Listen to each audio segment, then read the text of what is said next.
கிறிஸ்துவுக்குள் பிரியமானவர்களுக்கு ஆண்டவராகிய இயேசு கிறிஸ்துவுடைய இனிய நாமத்தினாலே வாழ்த்துக்கள். எல்லாம் எப்படி இருக்கிறீங்க? இந்த நாளின் காலை வேளையிலே நாம் தியானிக்கிற வேத பகுதி சங்கீதங்களின் புஸ்தகம் 91வது சங்கீதம் 7-8 வசனங்கள். உன் பக்கத்திலே 1000 பேரும் உன் வலதுபுறத்திலே 10,000 பேரும் விழுந்தாலும் அது உன்னை அணுகாது. உன் கண்களால் மாத்திரம் நீ அதை பார்த்து துன்மார்க்கருக்கு வரக்கூடிய பெலனை நீ காண்பாய். பிரியமானவர்களே, நீங்கள் கர்த்தருடைய பிள்ளைகள். அதனாலே உன்னதமானவருடைய மறைவிலே நீங்கள் தங்கி இருக்கிறீங்க. அதனால் இரவிலே உண்டாகக்கூடிய பயங்கரத்துக்கு நீங்கள் பயப்பட தேவையில்லை. பகலில் பறக்கிற அம்புக்கும் நீங்கள் பயப்பட தேவையில்லை. இருளிலே நடமாடக்கூடிய கொள்ளை நோய்க்கும் நீங்கள் பயப்பட தேவையில்லை. மத்தியானத்திலே பாழாக்கூடிய சங்காரத்துக்கும் நீங்கள் பயப்பட வேண்டிய அவசியம் இல்லை. உங்கள் பக்கத்தில் 1000 பேரும் உங்கள் வலது பக்கத்தில் 10,000 பேர் விழுந்தாலும் அது ஒரு பொழுதும் உங்களை அணுகவே அணுகாது. துன்மார்க்கனுக்கு வரக்கூடிய பெலனை உங்களுடைய கண்களில் நீங்கள் பார்ப்பீங்க. பிரியமானவர்களே, இருட்டு நேரங்களில் கொலை, துன்மார்க்கமான காரியங்கள், வழிப்பறி நோய்கள் ஆகியவை உண்டாகும். பகலில் பறக்கக்கூடிய அம்பு என்று சொல்லக்கூடியது பகல் வேளையிலே வரக்கூடிய ஆபத்துக்களை குறிக்கக்கூடியதாக இருக்குது. கொள்ளை நோய்கள் பெரும்பாலும் இரவு வேளையிலே மனுஷனை தாக்கும். மற்ற சங்காரங்கள் எல்லாம் பகல் வேளையிலே உண்டாகும். பிரியமானவர்களே, பகல் வேலையாக இருந்தாலும் இரவு வேலையாக இருந்தாலும் கொள்ளை நோயாக இருந்தாலும் வேறு எந்த நோயாக இருந்தாலும் உன்னதமானவருடைய மறைவில் தங்கி இருக்கிற உங்களை கர்த்தர் பாதுகாத்து கொள்வார்.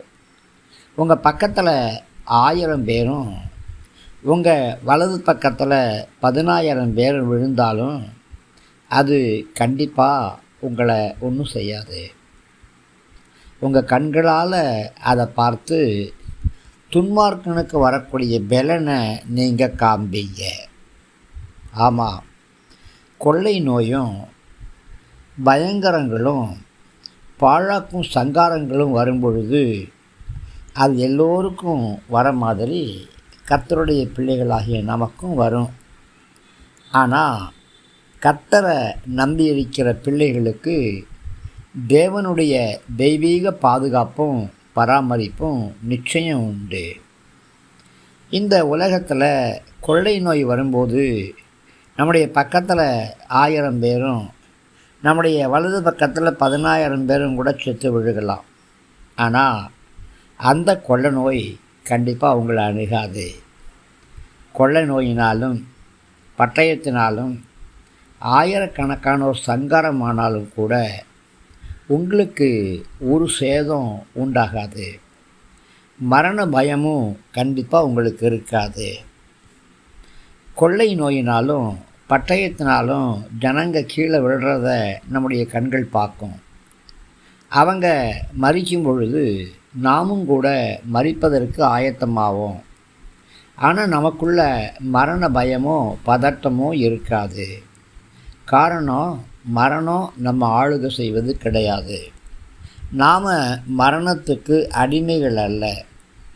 எபிரேயர் 2ஆம் அதிகாரம் 14-15 வசனங்களில் சொல்லப்பட்டிருக்கு, பிள்ளைகள் மாம்சத்தையும் இரத்தத்தையும் உடையவர்களாயிருக்க அவரும் அவர்களைப் போல மாம்சத்தையும் இரத்தத்தையும் உடையவரானார்.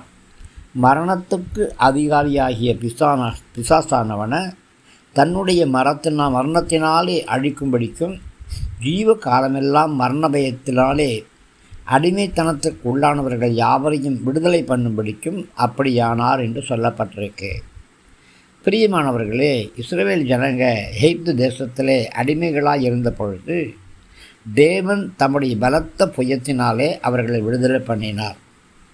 பார்வோன் இஸ்ரவேல் ஜனங்கள் விடுதலை செய்ய மறுத்த பொழுது எகிப்து தேசத்திலே பிறந்த தலைச்சன் பிள்ளைகளுக்கு சங்காரம் உண்டாயிற்று. அதை இஸ்ரவேல் புத்திரர் தங்களுடைய கண்களில் பார்த்தாங்க. ஆனால் அவங்களுக்கு ஒரு சேதமும் உண்டாகலை. பிரியமானவர்களே, உங்களுடைய வாழ்க்கையிலே கூட உங்களையோ உங்கள் குடும்பத்தையோ உங்கள் பிள்ளைகளையோ ஒரு வாதையும் தொடாதபடி கர்த்தர் உங்களை பாதுகாத்து கொள்ளுவார். உங்களை அது அணுகாது. கண்களை பார்த்து, உங்கள் கண்களால் மாத்திரம் பார்த்து கர்த்தர் உங்களை பாதுகாக்கிறபடியினாலே கர்த்தருக்கு துதியும் ஸ்தோத்திரமும் ஏறெடுப்பீங்க. தேவ கிருபை உங்களோடு கூட இருக்கட்டும். ஆமேன்.